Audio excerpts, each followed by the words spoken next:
Welcome to A Talk with Armani.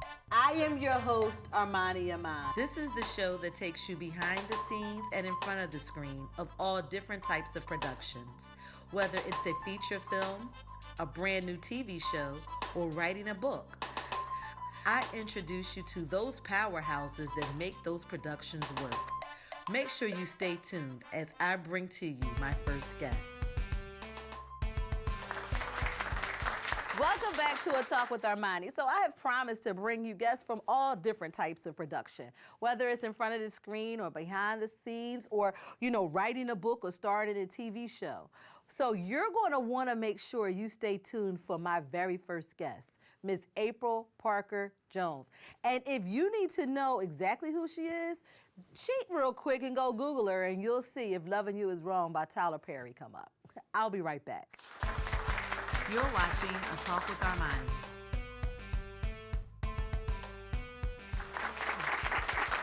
Welcome back to A Talk with Armani. So if you are just joining me, then you didn't get a chance to hear the illustrious introduction that I did for my first guest. So I will start all over again.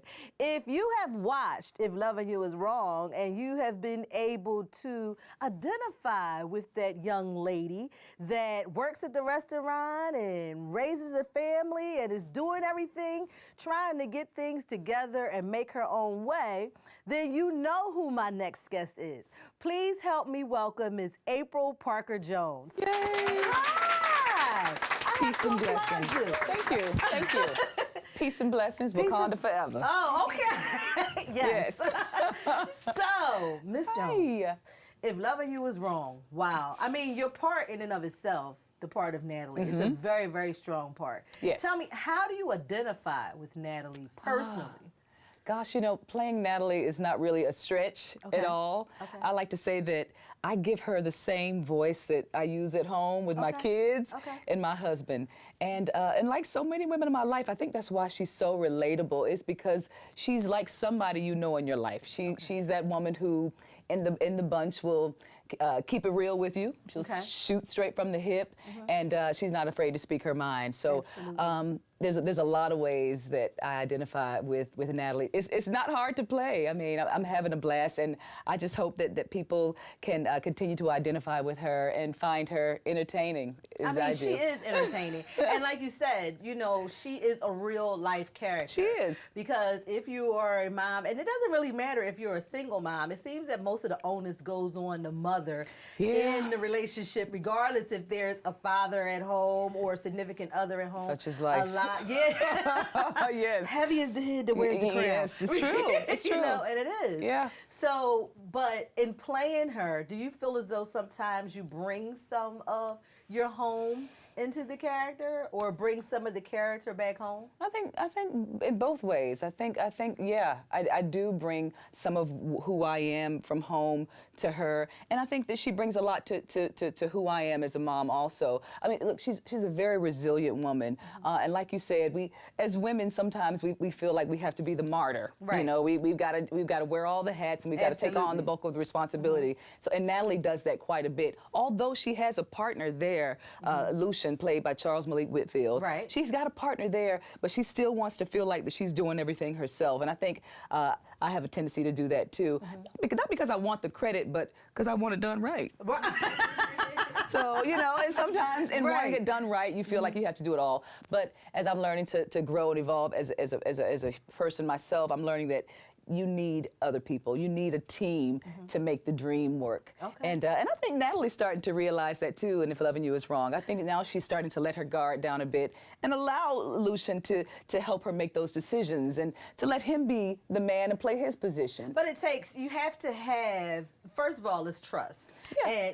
And then you have to be able, it says give a person a chance, but it's like you have to be able to trust that once you give this chance, they'll be able to fulfill the chance that you're giving them. Absolutely. Because then it's like, okay, I'm back to square one. Yeah, I had to do it all over again. Yeah. So you're absolutely right. I think that even in home life, Yeah. the relationship dynamics need to get to a point where a person feels as though they can delegate or they Absolutely. can share and feel like it's more of Yeah. a twosome than a one-some. Right. I mean, and it's a two-way street. I mean, just like the woman it relies on being able to trust the man to do things, he has to rely on her to do the same. It's a two-way street, and we're going to make mistakes sometimes. So that's where maturity and evolution and learning to forgive comes into play too, because no one and nothing is perfect. No relationship is perfect. Absolutely. So I think that we need to remember that too in just life. Period. I think we're so busy looking for perfection in everything with our mates that we miss the whole connection. Absolutely. That was kind of profound. We should get a hand clap for that. Yeah. We missed the whole connection. So let me ask you a question. The role of Natalie. Yes. And you've played a lot of roles. You've been all over television and everything. Do you feel as though this particular role or everything that you've played up until this point has led to this point? Do you think this is kind of rounded off April Parker Jones to the point where you feel really, because when on screen is natural. Okay. You know, it's really, really natural. Good. And quite frankly, like you said, because you are also a mother and you know, you have, and you're doing different things that you're doing, it's easy to play. But also you have to be, it's convincing. Your role as Natalie is convincing.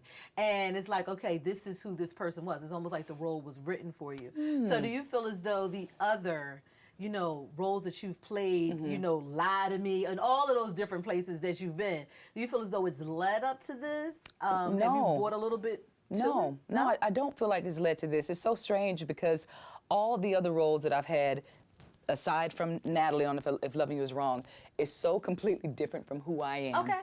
It's crazy. I call it my alter ego, these roles I get to play. I mean, I've been so fortunate to play roles like doctors and generals for the Marines and you know, I mean, detectives. And I know nothing about, you know, those type of careers. I really just have to pull from what I've observed or what I think these characters need. So to play Natalie, like I said at the beginning of our conversation, it was not a stretch at all. It was really who I am, and like the women who I know in my life. So I do believe that landing the role as Natalie was my destiny. Okay. I believe it was my destiny. I don't know if it led up to, if those other roles led up to this role, but I do believe that this role has been my destiny because it does come so easy. And it's my first series regular role. Right, so, absolutely. So absolutely. yeah, so thank that's you. Fabulous. I mean, really. That's what we work for. That's what we work for. You know, I was toiling away in Hollywood for 10 years. I mean, you know, doing guest spots, but still, you know, working sometimes in between gigs. You know, there were a lot of moments financially where it was really, really tough for me and my family. Right. So to finally get a series regular role, and not only just any series regular role, but to be on OWN and to work with Tyler Perry, you know, to be on a show where I'm recognized on a daily by Black people, girl, it pleases my heart because I love my people. So this means so much to me, more, and I'm just so grateful to my creator for allowing me this opportunity at this point in my life. Because maybe if it were 10 years ago, maybe I wouldn't have been as prepared for it or appreciated as much as I do right now. But I'm so grateful. And I think I heard it one time that an actor or actress's greatest reward or award is when somebody can identify with the characters that they're playing. It's true. It's true. I mean, even wearing my natural hair for this role, I remember going in for because before we start shooting, we have to go in for a costume consultation and a makeup and hair consultation, and I go, I wonder, are they going to change my hair? I wonder if they're going to put a wig on. I was open to whatever. I was just happy to be there. But when he started twisting up my hair, and I go, oh, I get to wear my natural hair. So even being able to see myself on TV, and for other people to see me on TV rocking my natural hair, and for women to come up to me at Walmart or know wherever, who you are. You know who I am, and go, thank you for wearing your natural hair, because now I wear mine that way. Or I appreciate your courage because, you know, I've been thinking about doing it. That means so much to me. It's so fulfilling, it's so gratifying to know that we can embrace our natural beauty and still work on television and still be considered beautiful. Absolutely. So I appreciate that. I'm so grateful. So we're grateful for you. Thank you, darling. And when we come back, we're going to talk about your transition from LA to Atlanta, as well as why did you even want to start acting in the first place? Let's talk about it. Let's talk about it. We'll be right back. You're watching A Talk with Armani.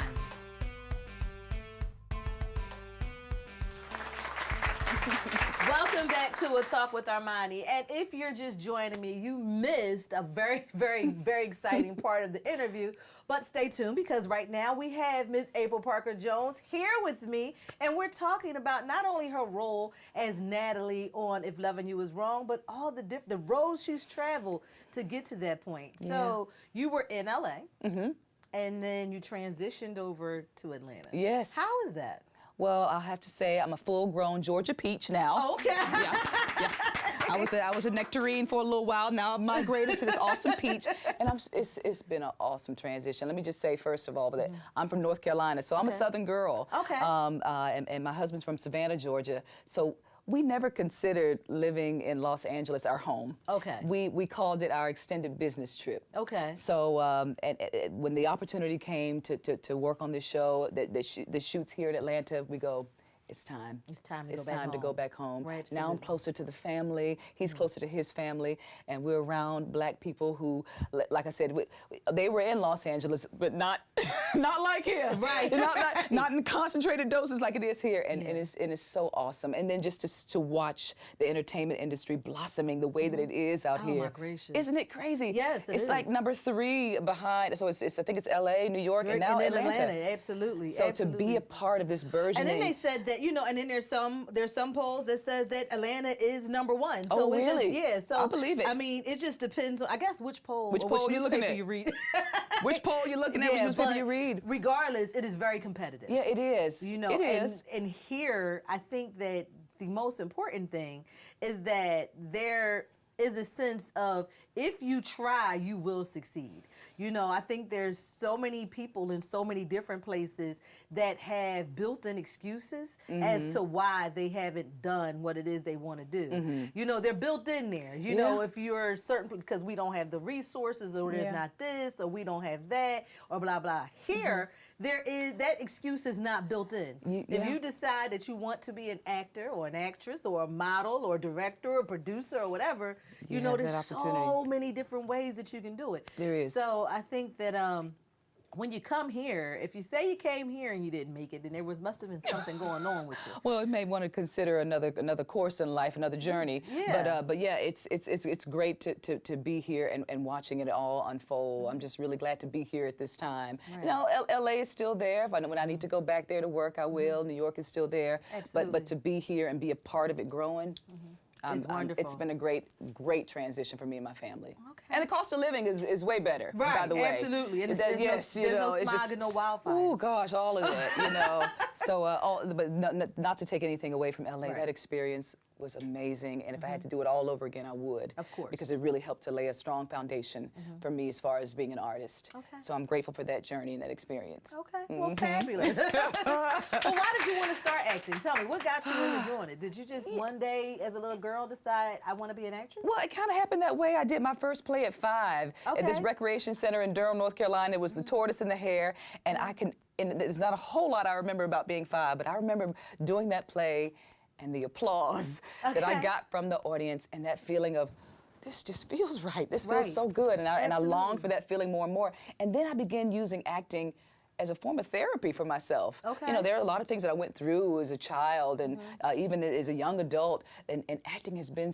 a therapy for me. Okay. Acting is something that I would do even if I didn't get paid to do it. Wow. It's that important to me. It's that much of a passion for me. And so I always like to tell people when they ask for advice about acting, I go, know why you want to do it. And if it's just because you want to be a celebrity and be known and be liked, that ain't enough, because there's a lot of times when we're not working as actors. I'm not working right now. Right, absolutely. Technically I'm not working. I'm searching for a job. But so you got to even be in love with that part of it. Right. But it's been an awesome, fulfilling, gratifying experience for me, and I'm grateful that I found it. As I journey through this life, I'm grateful for that I found this particular passion, and I get paid for it too. Right, absolutely. I get paid to do what I love. Right. Yes, Right. yes. So, as you were coming along on this journey, were there other jobs or careers that you considered or that you actually had to do? Oh yeah, I've done a little bit of everything. We were talking about that on the way over here, how we all waited tables and you know, I worked in customer service for a while. It's funny enough, before I booked If Loving You Is Wrong, I was braiding hair and babysitting. I know that's right. Right, like you were doing what you needed to do. I had to do what I had to do. Right. But I did go to college, and originally my plan was to be a media journalist. I wanted to maybe be a newscast lady, but it didn't work out that way. And but who knows what the future holds? Maybe there's some teaching in the future, maybe some mentoring or counseling in some form. But right now I'm just focusing on being a mom and a wife and an awesome actress, and I want to be a better friend. I got to do better with that. I got to do better with being a better friend. Well, I think we all have to work on that. Yeah. You know, I think sometimes we think that being a friend is one-sided, but it's like you have to continuously round yourself up because the friendship role kind of changes. It does, because we change get older. as we older and especially evolve. as we get older. Yes, it does. Yeah, the requirements, they change. They do. Yeah. So I'm trying to catch up with those requirements. Right, because you still, you know, the same thing used to be, oh, girl, you'll be all right. That was fine. Now you got to listen to them. You got to listen. And you got to give them some advice. Yeah, you got to follow based off up. of your experience. Yeah. And then you got to make sure they took the advice. You make on the path. You already know. know. There's a lot you got to do as a friend now. It's a large requirement. So I got to get better. So that's something that we have to continue. I think we all have to continue to work on and realize that, you know, you can be an associate and just do that one-off. Right. But if you're going to title somebody a friend, You're right. Gotta, Touche. It's a little bit commitment. Yes, ma'am. So what's next? Oh, what's next? Promoting this awesome show of Loving You Is Wrong. Of course. This has been so great. I was fortunate to do a couple of episodes of a show called The Resident. It's on Fox. I play a surgeon. Okay. Like I told you, Natalie is a trip because she's so much like me, but most of the roles I get are completely opposite of who I am. So I play this surgeon on this show called The Resident on Fox. And this summer you can catch me on the full season of The Last Ship, where I play Lieutenant Dufine. I'm the whole Lieutenant General for the Marines. Oh, okay. I mean, well, thank you. Okay. Yes, so I mean, I'm carrying the rifle. I got the suit on. I'm saluting. Okay. I mean, and people are saluting you back because you're Lieutenant General. Exactly. Yeah. So I'm bossing it up over there. So they like, yes, ma'am. I know, right? I'm bossing it up. So you can catch that this summer on TNT. It's called The Last Ship, and I'm auditioning, praying for another role, and I just have faith that I know the best is still yet to come for me in my career. Absolutely. Yes. And we wish you the best. And we want to follow you. Please do. So how can we follow you? Tell us, what's your social media? Well, just don't follow behind me in my car or anything. Don't follow me that way. But that was so corny. But you can follow me. No stalkers. Don't. I ain't gonna give you my social. Right. But you can follow me at _Parker Jones. That's on Twitter and Instagram. Okay. _Parker Jones and April Parker Jones on Facebook. Okay, April Parker Jones on Facebook and _Parker Jones on Twitter and Instagram. You got it. And we'll have it on the website, talkwitharmani.com, so Great. that you can also, in case we forgot it or you couldn't read the lower third, because it flashed by too fast, it'll also be on the website. Well, thank you so much for coming on. I had And a we're going to blast. follow you and support you. Please and do. so we're going to be watching The Last Ship this summer. And The Resident, has Which that is on already now. aired? Yep, Okay, it's on now. It's on now. So that's on Fox. Right. Okay, so we're watching that. And we're currently watching. And we're currently watching If Loving You Is Wrong. Wednesday nights at 10 on OWN. Okay, so wait a minute. So Loving You Is Wrong come on Wednesdays. Wednesday nights. And then The Resident come on what day? Fridays. Fridays? Okay, so we got you on Wednesday and Friday. And then The Last Ship is on This summer 2018. Okay, so it'll be on there. So we can hit you back to back, double doses. I like that. Okay. Thank you once again for coming on. My pleasure. Thank you. Peace and We'll blessings. be right back. You're watching A Talk with Armani.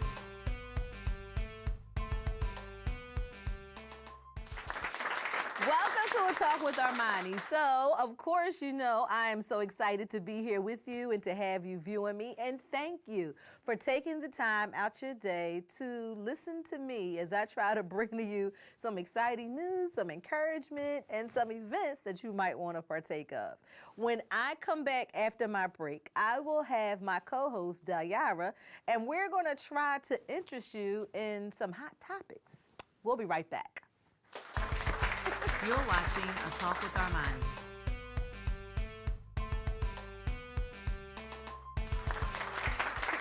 Welcome back to A Talk with Armani. So I'm sitting here with Dayara. Yes. Hi. Like you're one of my favorite people. You really Stop. are. You Because you don't listen to what I say, I think that's what it is. Nope. It's like you have such an opinion about all kinds of stuff. I know. I feel like that's gonna be so used against me later on in life. Like, Well, I think it may be, but for right now, it seems like it makes you stand out, and like you're not a person that's like in the crowd that's just pushing forward like so many people are. Like this social media thing, how one thing is on social media and then everybody kind of jumps on the bandwagon and it just kind of grows this whole big consciousness, and then it doesn't make sense. social media goes crazy. Fake news, like what about that? Like that's still okay. I'm not going to say that's still relevant because apparently it always was. We just were not calling out what fake news was. We didn't know. We Right. didn't have the like technology to be like, oh, that happened. And we didn't know a lot of the bad things that happen. Like people don't realize we're in the safest time in the world, but you would never think that with the news and social media. I mean, every time, first of all, I don't watch the news, and that might sound really, really irresponsible, but I do not watch it because it's nothing but negativity on the news at all times. There's just always somebody got killed, somebody got murdered. I mean, these schools, oh my God. Who taught that boy that shot up Florida how to shoot? Because he obviously knew how to shoot. I don't know. If Somebody did taught somebody him. teach him? Or Somebody had to have taught him. He was 19 obviously- years old. He obviously knew how to shoot because when you first hold But at the 19, gun you for could the go. first time. Listen, no, you don't wake up and then as soon as you turn 18 years old, oh, you know how to shoot a gun. That's not a true statement. You got to know how to hold it. You got to know how to load it. You got to know how to stand so you don't have recoil and then knock you back on your butt. Somebody taught this child how to stand, how to load, how to carry. He didn't shoot himself on the way to school. He knew what he was doing. He knew how to clock it, lock it, block it, and then shoot it. He knew how to do all those things. Yeah, Somebody but I don't taught know this child how to do it. I don't know. He's 19 years old. So He are had we problems. going to blame it on the internet? I don't want to blame it on the internet. I want to start with home, and Yeah, like and a then aunt go said, into. here's a gun. But that's an educational. That's not, here's a gun, go. Now you can carry. That's educational. That's like knowing the difference if somebody brings a real gun to school. Then what? No, what I'm saying What to if you somebody is, brings to school a gun? okay, so somebody brings the gun. Okay, so let's play this out. Right. Somebody brings Shows a her a gun gun. to your niece's school. Right, and shows it to her. And because you have introduced her to a gun, she's going to say, give me that and let me disload it. So what is the purpose she of this is gonna education? know. Know what? That is a gun? That You first of don't all, need that to is a show her gun that she can't. That the trigger, everything. She'll know. She'll know. In what purpose? To do what? To take the gun away. Wait, you. If a 7-year-old, Wait. a child just brought in a gun. Take the gun away. She could kill herself or someone else. If she's not educated in the gun. But if a 7-year-old, remember years ago there were like a bunch of 7-year-olds that planned to kill their teacher?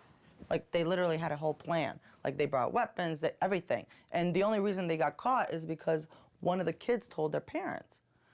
I just personally do not see a reason for me to ever teach my 7, soon to be 8-year-old son how to use a gun, what a gun is, or show him how to load a gun or to load a gun. I don't think there's a reason for him to know if the safety is on. I don't feel as though it's a reason for him to ever go to touch a gun. I feel as though the biggest lesson that we can teach kids if they are in the presence of a gun is to run, duck, tell somebody. I think that's the biggest thing that we can do because anything can go wrong with that scenario, Dayara. If she goes to take the gun and she grabs it by this and the little boy has it by that or little girl has it by that, she can be shot. Anything can go wrong with that. I think that the cautious thing to do is, Bill Cosby used to say, drop, duck, and roll. Well, that doesn't just work in fires. It can work in anything. You know what I mean? It's so hard to shoot a moving target. And I think that today, and it's sad, but we have to be very realistic in what can happen at school. Right. It used to be that schools were the safest places for our children. We'd rather have them in school than on the street corner. We'd rather have them in school than at this. But now it seems like there's more of a higher probability of your child getting hurt at school And not just by gun violence. We're not just going to blame it on gun violence, but all types of violence. There's all kinds of bullying that's going on, hazing that's going all the way But down to hasn't the that 1 always been and going on? 2nd grades. Like, it has probably always been going Like- on, but now people are being vocal about it because kids are getting hurt. Yeah, but hasn't that like teasing everything always been like we talked about that before, like kids pick on kids, why? Clothes, weight, Yeah, you know but what I mean? like now kids That's are how more they make sensitive. fun of. They're more sensitive now. So now what's happening is in their sensitivity, instead of them going home and telling mom or dad, and who knows? Here's my thing. Who knows if they're going home and telling mom or telling dad, and the mom or dad's response is, well, what do you want me to do about it? Well, or mom and you know dad what to are do not about home. it? Or the next, like, I don't know. But there's a responsibility out there somewhere that needs to be explored. Somewhere along the line, these children, these people are finding a way, these kids are finding a way to not only get an automatic weapon or a rifle or a weapon of mass destruction, because anything that can kill is a weapon of mass destruction. They're able to get this and know how to use it. And it didn't just come from a dream one day.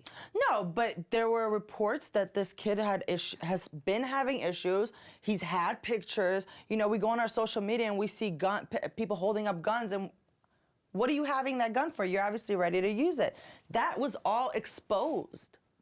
So people were just not paying attention. Like, kids knew him that went to school with him that were like, yeah, like, that was all exposed. And because there's such a don't go to the police mentality a lot of the times, because the police are not doing their jobs in letting this country feel as if, you know, we're a team, we're on each other's side. Your job is not to get me in trouble, but to help me and protect. You know what I mean? Okay. So I think it's an overall. I mean, at the end of the day, guns do not belong in schools. Kids do not need to know about a gun, know how to feel a gun, touch a gun, pack a gun, load a gun, unload a gun. I think, you know, it's bad. I think it's bad. I thought it was bad when kids went to war, and I still think that's bad. I think that when they had the draft and children was drafted in the war and had to do all of that, that was bad. It's bad. It's just bad regardless of what you say. It's bad. And I just think But that it's time. It's not time But to it's the have a time. militia of juveniles. No, it's of a toddlers. time of it what isn't- we're living. It might be, but it's still, I call me old-fashioned, but I just think children should be more concerned with their little men and their little Barbie dolls and their little toys. Yeah. Okay? All righty. Well, thank you so much for chatting You're with me. welcome. We'll be right back. You're watching A Talk with Armani.